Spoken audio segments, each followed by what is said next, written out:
번째 게임은 설탕 뽑기입니다.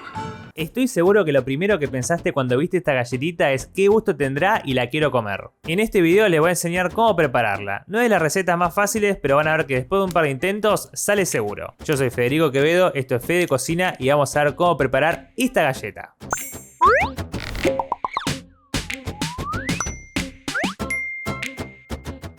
Para hacer esta receta vamos a necesitar una placa o lámina antiadherente que puede ser un silpad o un papel manteca, el bicarbonato de sodio con una cucharita con la que vamos a medir la cantidad que vamos a agregar, una ollita que ya la vamos a ir llevando a fuego medio con el azúcar, acá pongo el azúcar, muevo un poco la ollita para que quede pareja en el fondo y la dejo calentar para que se vaya derritiendo sola.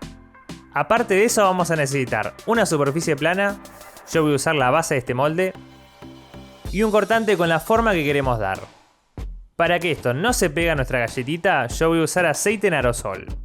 Entonces seguimos derritiendo el azúcar. Ven que esto yo no lo toqué ni un poquito. Al principio les recomiendo no revolverlo para nada, porque si lo empiezan a revolver ahora, algunos granos de azúcar se van a pegar en los bordes y eso seguramente se van a quemar. Ven cómo se va derritiendo esto y apenas lo tengan así, ahora sí empezamos a mezclar.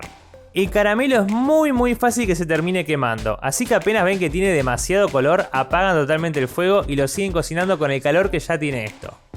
Acá veo que ya casi todo el azúcar está disuelta, así que apago el fuego, retiro esto de la hornalla y acá voy a agregar una pizquita de bicarbonato de sodio. Revuelvo bien rápido esto, lo vuelco sobre mi papel antiadherente, lo dejamos un minutito que se enfríe. Mientras aprovecho a poner aceite en la parte de abajo del molde y lo apretamos. Mientras más lo aprieten, más finita va a quedar la galletita. Después apoyamos nuestro cortante haciendo un poco de fuerza y dejándolo unos segundos. Lo sacamos y listo. Esto lo vamos a dejar enfriar unos minutos porque ahora está muy blanda para despegar. Pero como les dije, acá hay varias cosas que pueden salir mal que tienen que tener en cuenta. Por ejemplo, si no le ponen bien aceite al fondo del molde o la masa está demasiado caliente, puede ser que se les pegue. Les va a terminar quedando rota como está acá.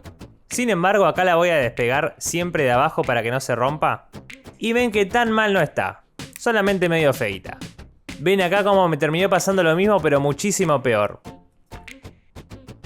También presten atención de que cuando pongan su cortante lo dejen algunos segundos.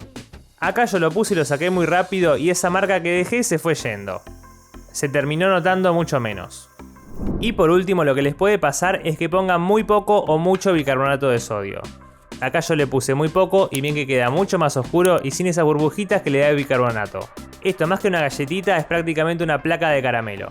En cambio, si le ponen mucho bicarbonato, esto les va a quedar muy espumoso y la parte de arriba toda llena de huecos. Yo sé que todas estas cosas son un montón a tener en cuenta, pero van a ver que con un poco de práctica les van a empezar a salir siempre. Y lo mejor de todo es que por más que no les salga bien, seguro que lo pueden terminar comiendo igual.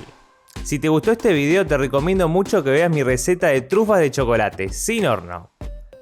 Te van a encantar. Antes de irte, por favor te pido que me digas abajo en los comentarios si este video te sirvió o si querés que te enseñe alguna otra receta. Y no te olvides de darle like al video y si querés mantenerte al día de todo, suscríbete al canal también. Nos vemos la próxima.